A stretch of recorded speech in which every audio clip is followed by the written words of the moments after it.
And one of the things that I felt like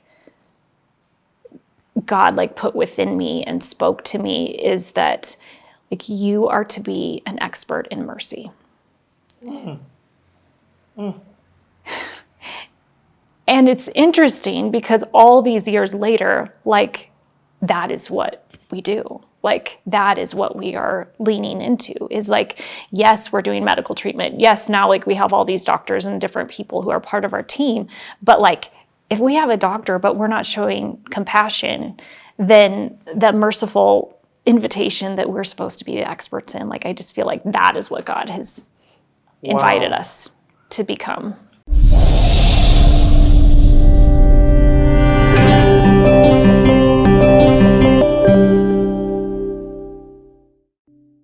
Juli video 3. A big shout out to the team that makes this thing happen. We forgot the clapper today. We're in Eldoret having an amazing conversation where I'm on a journey to have conversations with 100 leaders.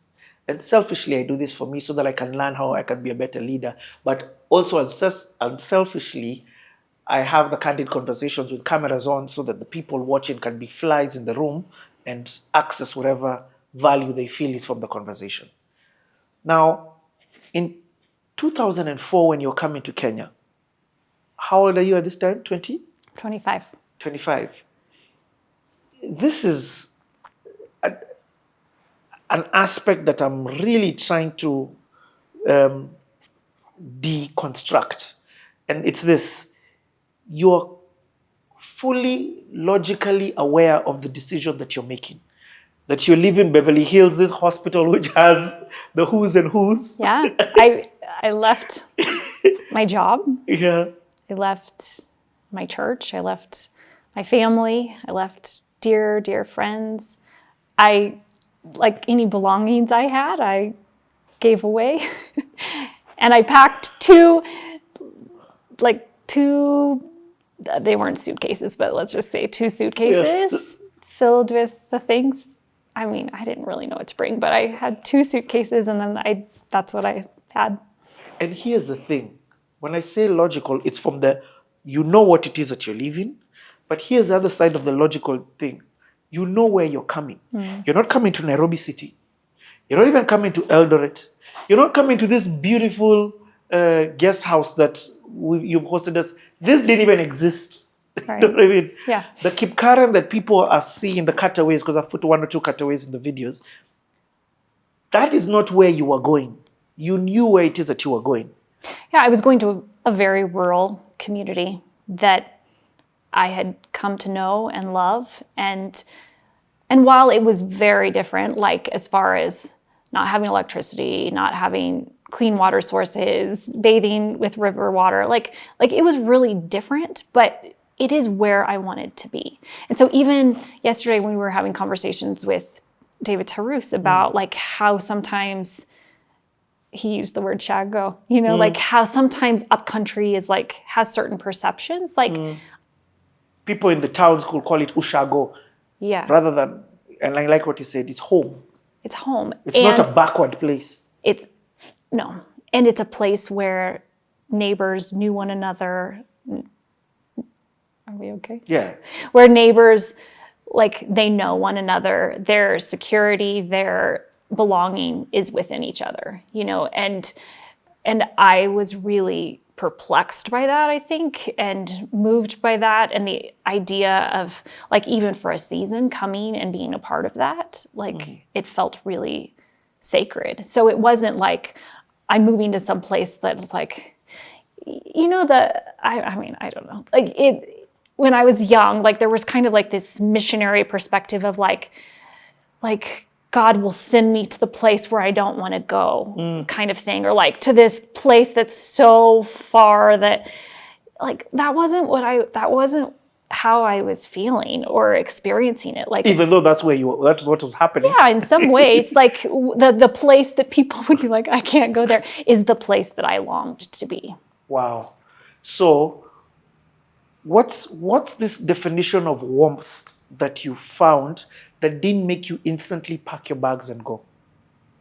What is it? Because, okay, it sounds like it wasn't It sounds like that made the me. people So it's people. It's and purpose. yeah. I mean, there was a need. There was a need, and there were people who were wanting to help fill it and were allowing me to come alongside of them. So like HIV was like a real devastating thing, and a moment where kids were becoming orphans, and people from the ages of 18 to 35 were the ones mostly affected and the ones who were dying. And then there was an older population and there were young children. And I, like, maybe similar to when I went to be with my grandparents, like the thing I felt inside me is like, people are dying alone and I don't think that they should. And not that like I was going to come and be with each of them, but there was just something of like, this is a prayer that I prayed for a long time, is like, as long as people are needlessly suffering, like, don't let me be comfortable with that. Wow. And I think that's kind of a global thing, but was specific in the place I was coming. And you said at that time you thought you were coming for a year. Yeah, I signed up for a year and I didn't leave. Not yet. Still here. So you come. So earlier you made a reference to Abraham. When Abraham was told to leave, he really wasn't told specifics. Yes.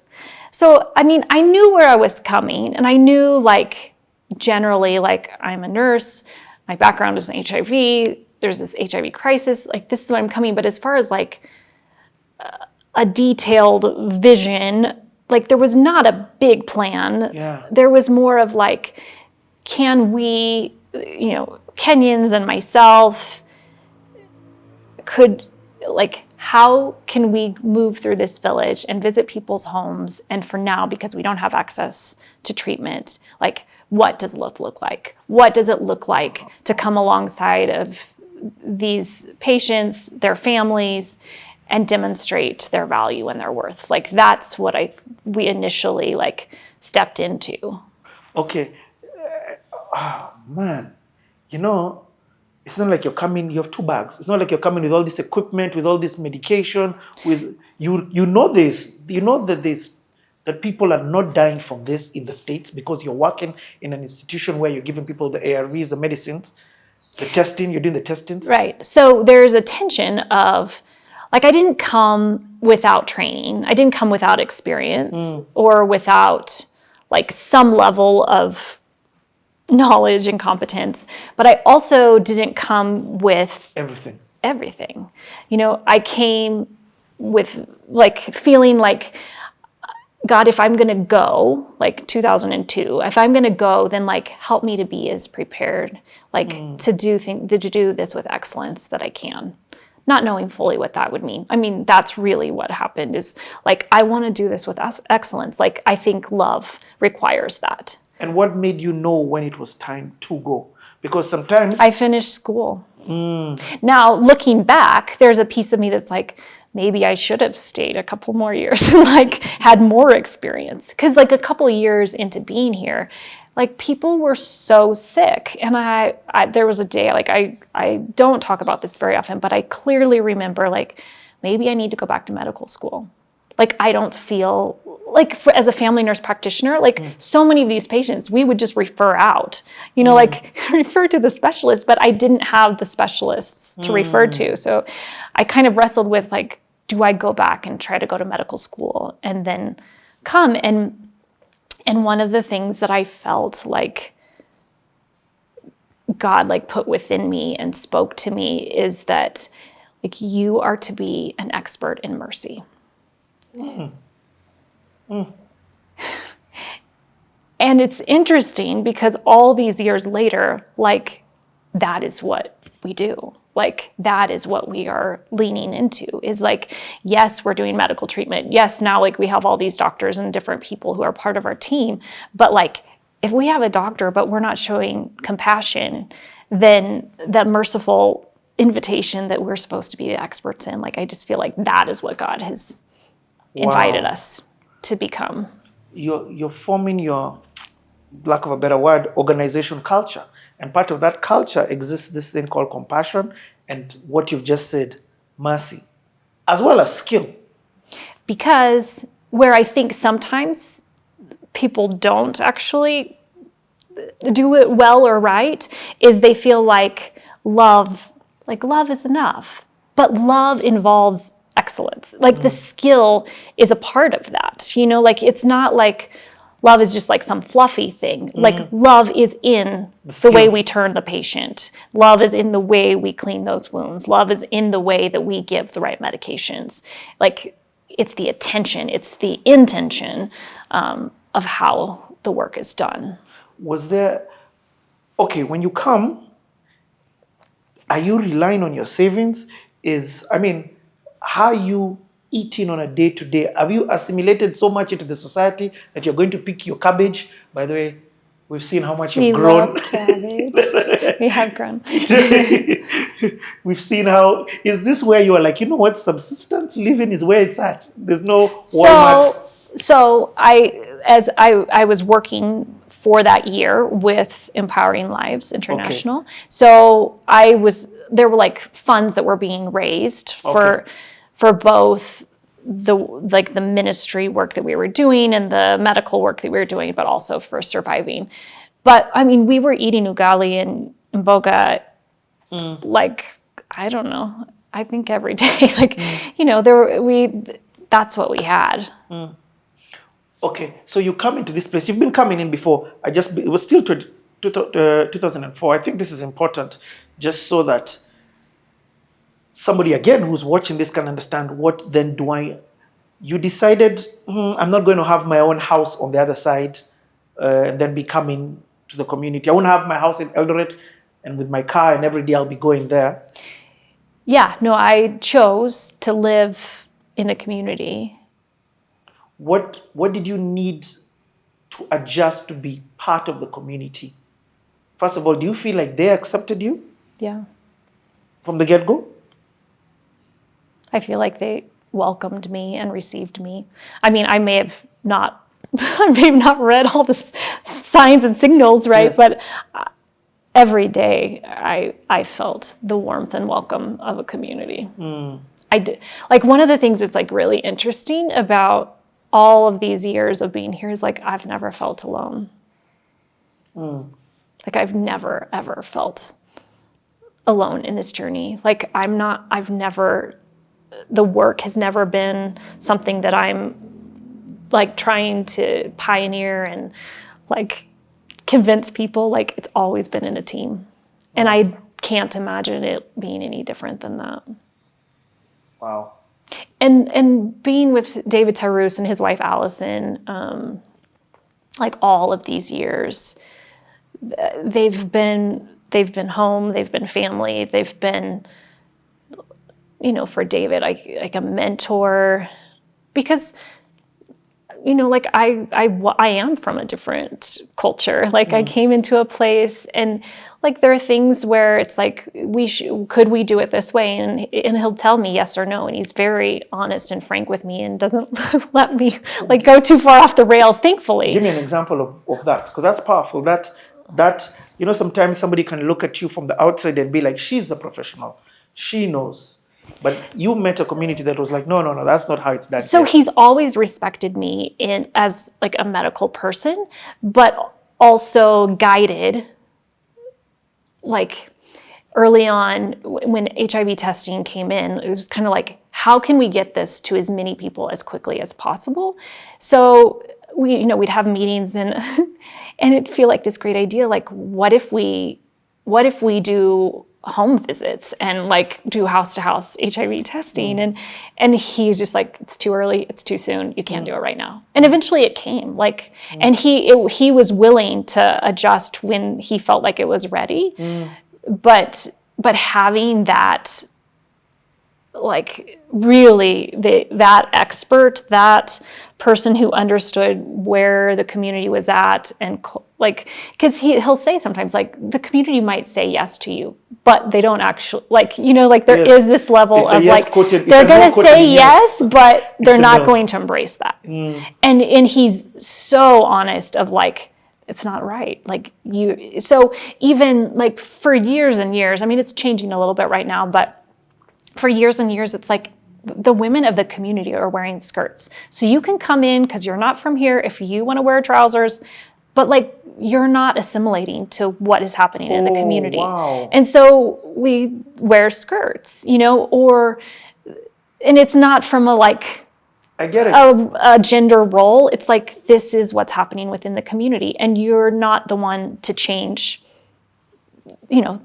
the community in that way. So you are the one to change, and so so I'm the one to like, I've chosen to come into this community, and so it's for me, like, and it's not like, again, a coercive thing, but it's more of like, from humility, you can choose to like also come and be a part. And is there anything else I like that example, because you're talking about, again, the posture that because you've come here, you are adapting.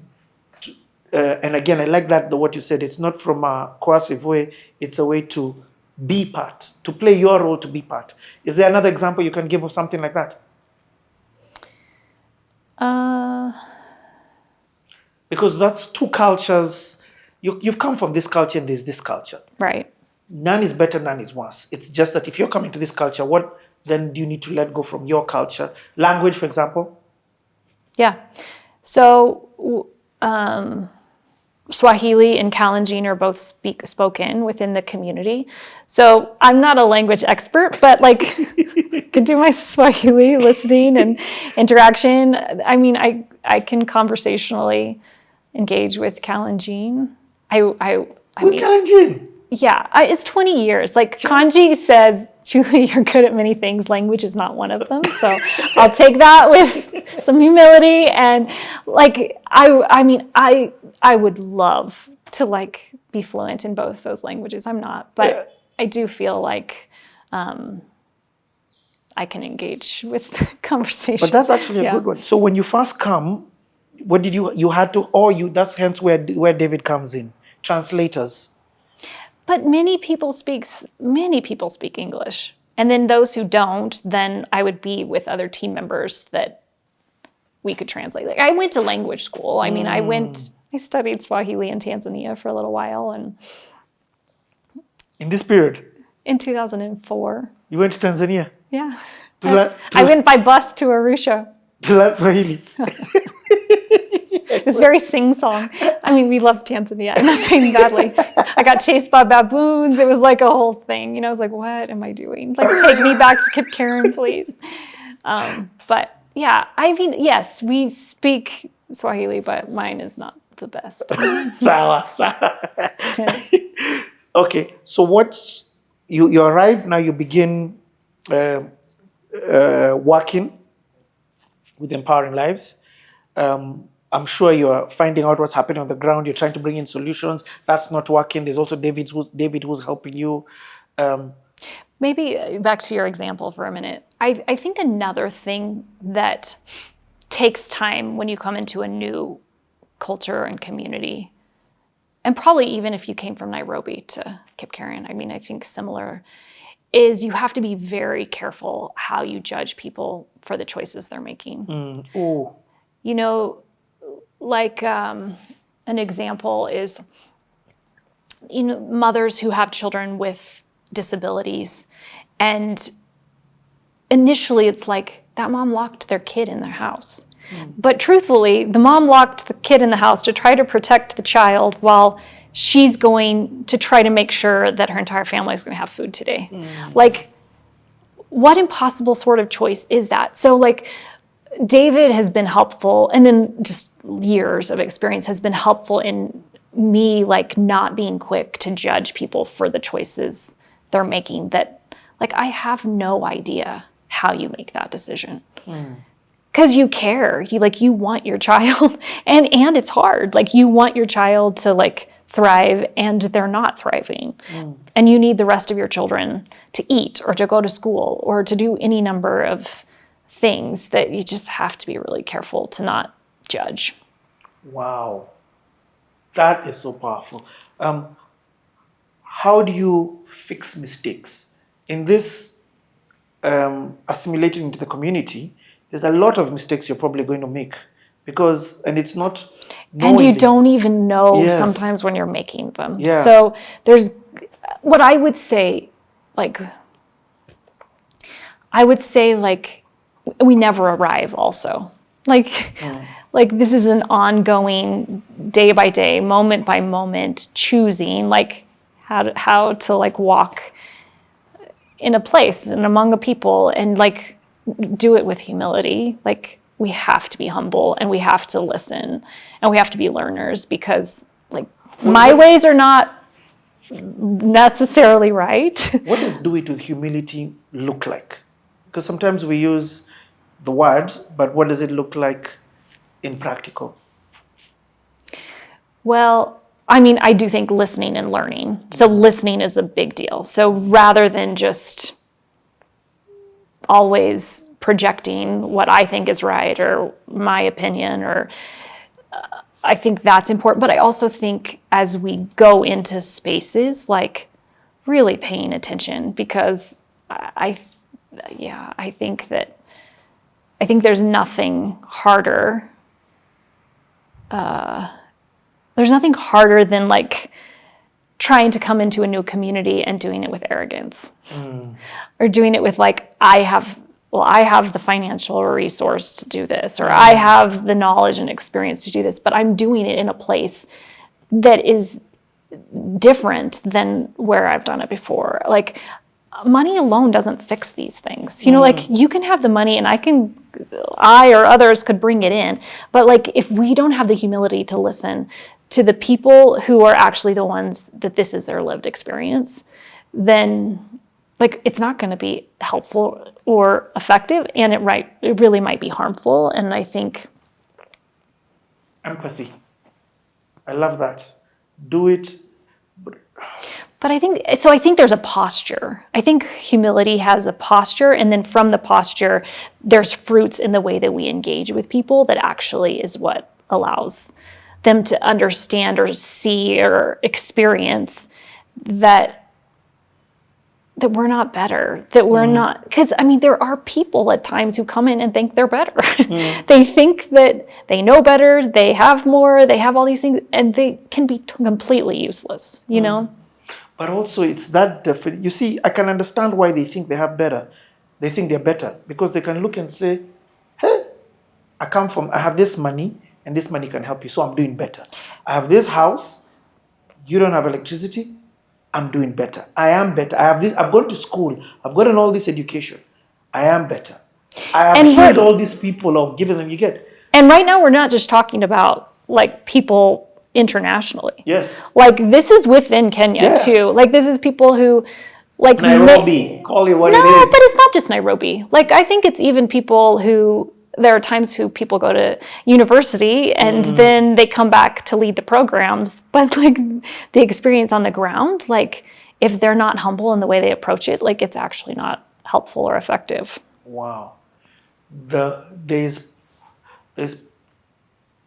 Moses' leadership is, the foundation of it is what God calls humility. He was the most humble person. So it's what you're talking about as a core leadership value. That humility is what allowed you to begin your journey here, and 25 years later, we're still here having a conversation now with you. But I think the other thing is that a long time ago, and I may not even get this right, but a long time ago, I listened to a sermon about humility and pride. And pride wasn't just like the arrogance. It was also not being confident in the things that God asked you to do.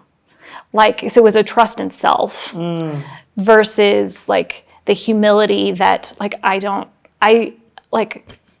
know that I have value, I know that I have certain skills, but like I don't fully know how this is going to look or work.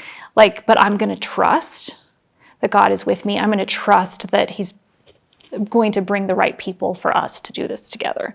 Like, for me, that's where there's more humility than like a sense of like the pride of I need to do it myself.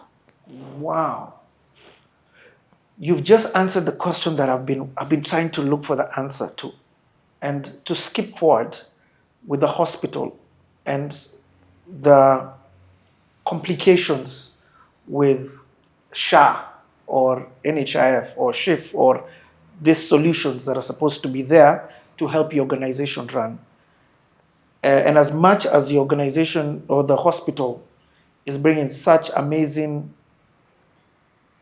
help to so many different people, there's this complication. And along the way, I've been asking you, so, if this money is not coming in here, what happens? Why are you still building? Why is the thing not closing down? What's the answer? What's the answer? What's the answer? And I think you've just said it. I think even though we don't have the answers, like none of this is from a place of like, we did this. Like, all of it's from this position and posture of there were opportunities in front of us, and together we like step by step have leaned into them, have watched like provision and favor and like competence grow within our team, and like we've continued to navigate that. And I think that there remains, even in like uncertainty, the confidence that like we've come too far to change from listening to the cries of those who are suffering, to the cries of the poor, to the cries of those who can't access the pain medication that they need or are having trouble accessing healthcare for whatever reason. Like, I feel like God has allowed us to partner with him in some way of, like, there's a verse that says, like, if you give to the poor, then you lend to the Lord, and he will repay you. And I can't actually like wrap my head around what it actually means to lend to God. Except that he cares so much about the brokenhearted. He cares so much about those who are suffering. And so as he's invited us and we've said yes and stepped into these spaces and grown and like developed like a trust that, I mean, he's not failed us. And it's not like about me or David or our team so much. It's like, this is about his people, but like that he is listening to their cries and somehow has attended, like made our attention towards that. I intentionally teased where we're headed to in terms of this story. But now we're in 2004, 2005. Where does that now, how does this journey begin to where it is that we are today? Because you came alone, or did you come with also another group of empowering life? No. So I came by myself. Even how God took you. The first time you came with 13 people, then you came with a group, now you are alone. Yeah, I came by myself, and I came without a return ticket. First and foremost, that welcome is amazing. Overwhelming, but amazing. It's. I love what Julie said in terms of it's disarming. As much as you think you come here with the plan of what it is that you have, automatically that amazing warm welcome lets you know that there's maybe a different agenda that God has in store, and for you to allow him to therefore lead you. So thank you so much. Thank you so much. But he's led that way for, I mean, I've been here 20 years, but as long as I've been here. And it's not like we welcome someone because we don't use the word VIP because we believe everyone's important. So it's not a very important versus unimportant. Yes. It's that everyone who comes, like, they're welcome. And I think that... Please introduce him first and foremost.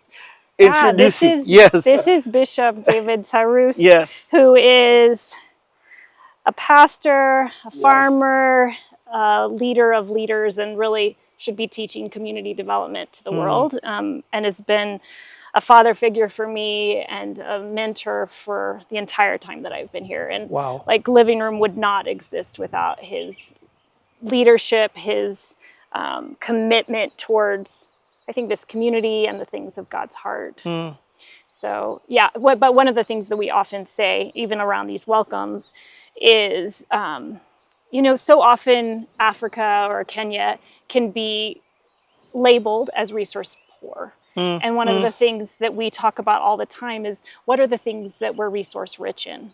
Like, don't label us that way. There's things that we're rich in, and those things we want to lean into and we want to like give. And that, I mean, Music, dance, joy, warmth, Hospitality. and even in a place where people are sick, Yep. like to believe that joy and celebration and singing is like a form of resistance. It's believing that there's still hope even beyond like the situation and the circumstances that we have in front of us today. Yeah,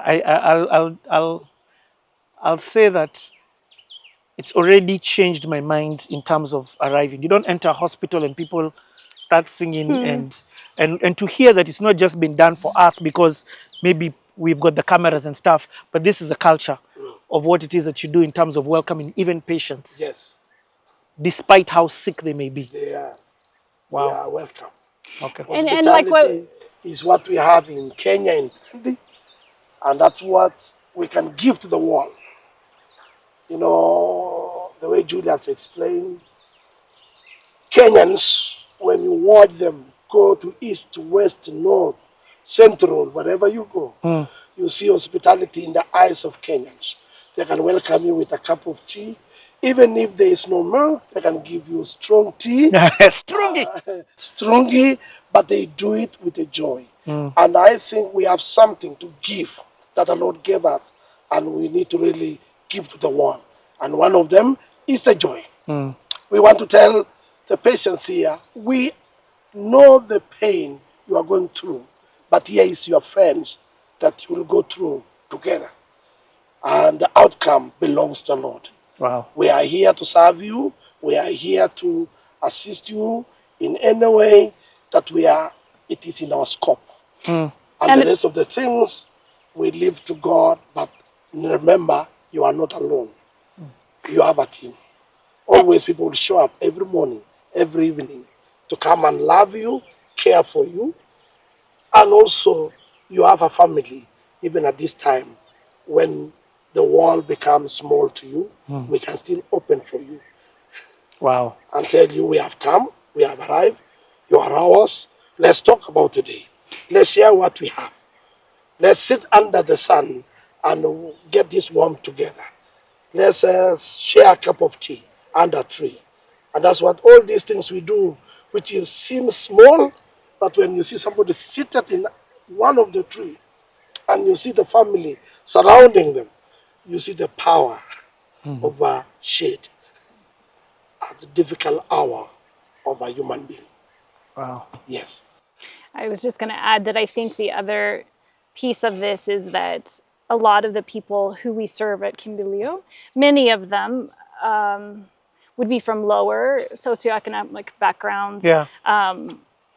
Initially, a majority were HIV patients, not so much now, but I feel like the world had told them their worth and their value, and many would arrive here feeling like they weren't lovable. They weren't, they'd lost hope, community.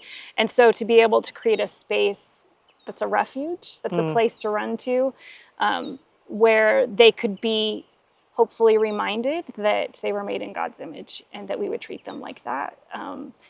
In the details, like love is in the details. And so it feels like that was like what we were called to do and invited to do.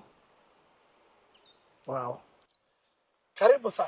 Before we go, Yes. I want to show, because one day people won't believe the size of the tree. Right, it's gonna You grow. know, one of the things that I love is growth and time. Even for CTA to be here capturing in this version, this is a growth of the platform, the 7 years we've been. But you see this, the day today is, let me check. The 12th of March, the time is 9:47. Today is Wednesday, the 12th of March, 2025. And CTA, we've just planted this tree and can't wait to see the fruits that it bears.